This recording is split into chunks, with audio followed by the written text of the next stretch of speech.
Hej, mit navn er Hans. Jeg arbejder til daglig på Bibelskolen. Jeg har lavet 8 små, korte film her om nogle af de ting, der vil ske i de sidste dage, hvor store bedrag vil blive dagligdag. Og det er så store bedrag, at der er ikke rigtig nogen, der vil tro på det. Her har jeg et billede af Pearl Harbor. Det var jo sådan set også et bedrag, fordi at man vidste det inden for militære kredse i USA, at japanerne de planlagde et angreb på Pearl Harbor. Man vidste det inden for regeringen i USA, at japanerne var i gang med at forberede et angreb på Pearl Harbor, men det var så usandsynligt og så utroligt, at der var ingen, der rigtig troede på det. Det samme er med World Trade Center, de 2 tårne der, som blev bygget, så de kunne modstå et hvert angreb, og en hvilken som helst terrorist eller lignende, som ville forsøge at ødelægge dem.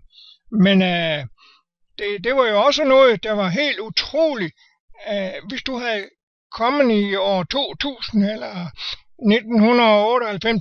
1998-99 og sagt, at de 2 tårne de ville falde sammen, så ville folk have ledt af dig. De ville have grinet af dig, og de ville have sagt, det passer ikke, det er overhovedet ikke noget med virkeligheden at gøre, for det kan ikke lade sig gøre. Men hvad skete der? Der kom et angreb på Pearl Harbor, der kom også et angreb på World Trade Center, og de 2 tårne faldt sammen.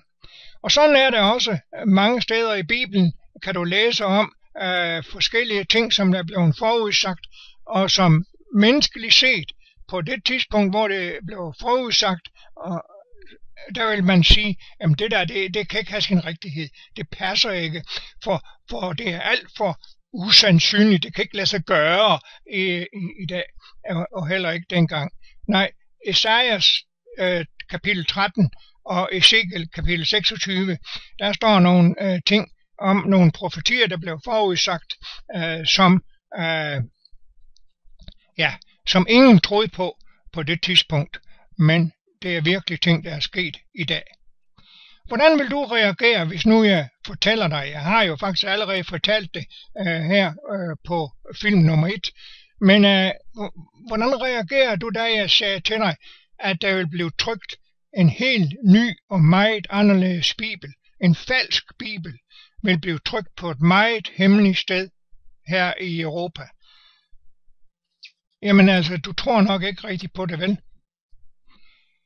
Jeg kan fortælle dig, at kæmpe store trykkerimaskiner, de kører i dag i døgndrift for at trykke en ny, falsk bibel.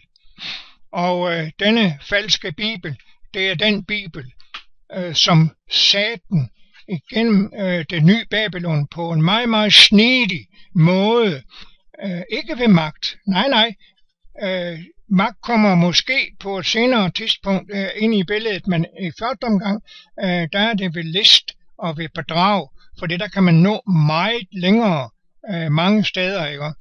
Og her, der vil djævlen igen det nye Babylon, han vil få den nye bibel, den falske bibel her, til at blive den bibel, man bruger i alle kristne menigheder. Uanset hvilket trossamfund det er, uanset hvor studiegruppe eller det er gudstjeneste eller lignende, den vil selvfølgelig ikke komme til at hedde Bibelen.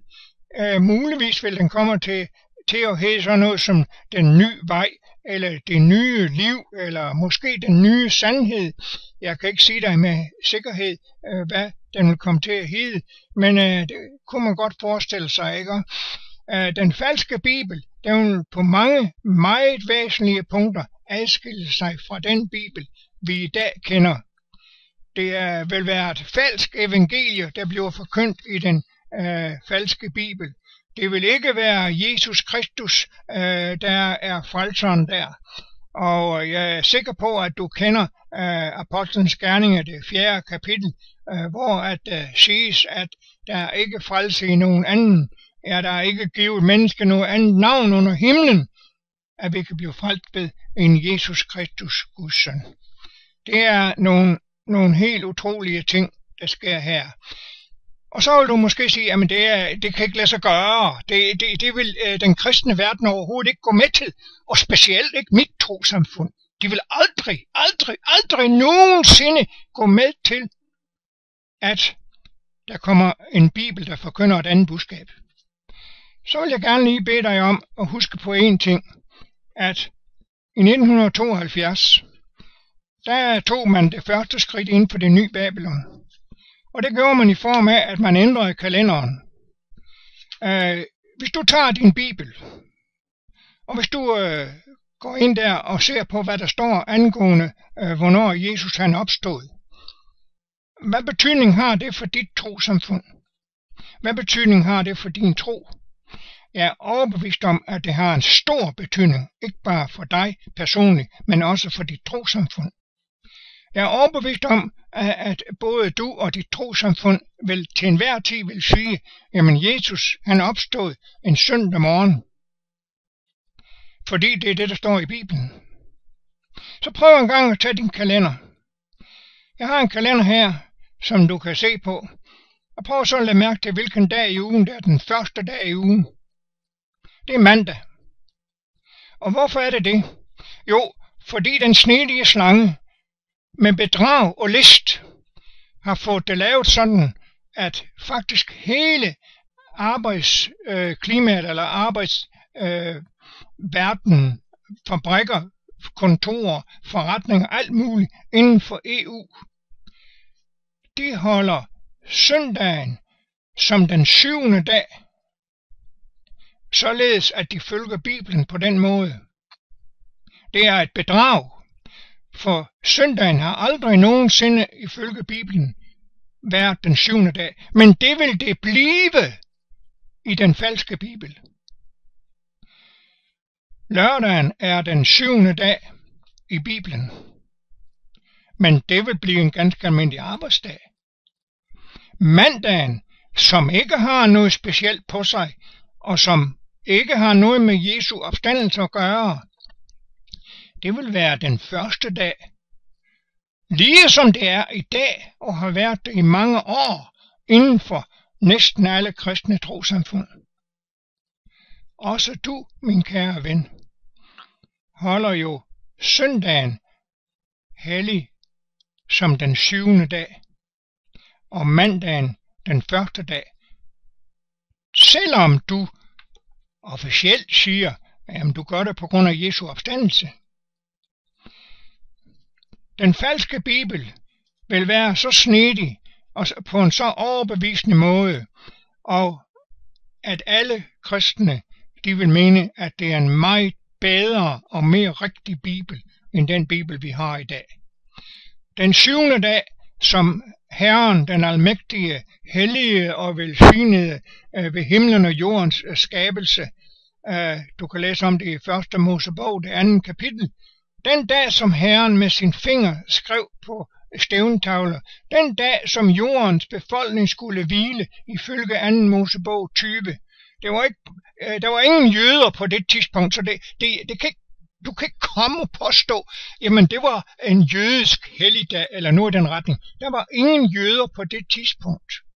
Det var mennesker, lige som du og jeg, som af Herren, den almægtige, fik en speciel helligdag, den 7. dag, som Herren velsignede og helligede. Prøv en gang at stands op, hvis du tør, og så tænke på, hvilke konsekvenser at det vil have for din kristne tro, når der kommer, at den Bibel, som er ved at blive trykt i dag, den falske Bibel, udkommer, hvor at du kan henvise til i den Bibel, at det er ikke den lørdagen, der skal helligholdes, men søndagen. Hvor du kan henvise til, at søndagen ifølge Bibelen er den 7. dag. Jeg tror, at de fleste vil sige, at det vil have en kæmpestor, meget stor betydning. Så hvis du siger, at det vil ikke have nogen som helst betydning, fordi jeg ved jo stadigvæk, hvilken dag der er den rigtige. Ja, men alligevel holder du stadigvæk mandagen, den som den første dag i ugen, det er der, du går på arbejde, det er den kalender, du bruger. Så det er jo noget hykleri, at hvis du siger sådan noget. Hvis det er dit svar om, at det ikke vil have nogen større betydning for dig, så tror jeg ikke, du er klar over, hvilken betydning det havde, da det nye Babylon i 1972 tog det første skridt i retningen af at gøre søndagen til den 7. dag i ugen, og mandag til den første dag i ugen. Hvad med Jesu opstandelse? Har det nogen betydning for dig? Jesus han opstod tidlig om morgenen den første dag i ugen, kan du læse om i Lukas det 24. kapitel. Og jeg tror, at du har den opfattelse også. Men det er ikke den opfattelse, at du praktiserer med at helligholde søndagen. For ifølge Bibelen er søndagen den første dag i ugen, og ikke mandag. Og det er ikke den dag, som Herren har helliget og velsignet. Det er ikke den dag, han siger, at du bør helligholde. Der var en engel, der spurgte de damer, der kom ud til graven, hvorfor leder I efter den levende iblandt de døde? Hvorfor leder I efter Jesus her ved graven? Og det er vel også det budskab, at du ønsker, at der skal forkyndes. Hvorfor? At du tror på, at Jesus han lever, at Jesus er opstået. Og det er rigtigt, det er han, ja. Men så husk på, hvad Jesus han også sagde, at han vil opstå. Han vil opstå på den 3. dag. Han vil opstå søndag morgen. Hvis du vil vide lidt mere om en af de personer, der står bag, og den organisation, der står bag, så prøv at gå ind på det link her. Der kan du læse en hel del mere om de ting her. Men det her, det er kun film nummer 4, og jeg vil komme meget mere ind på det på de næste film her, så dem synes jeg også, du lige skulle tage og se.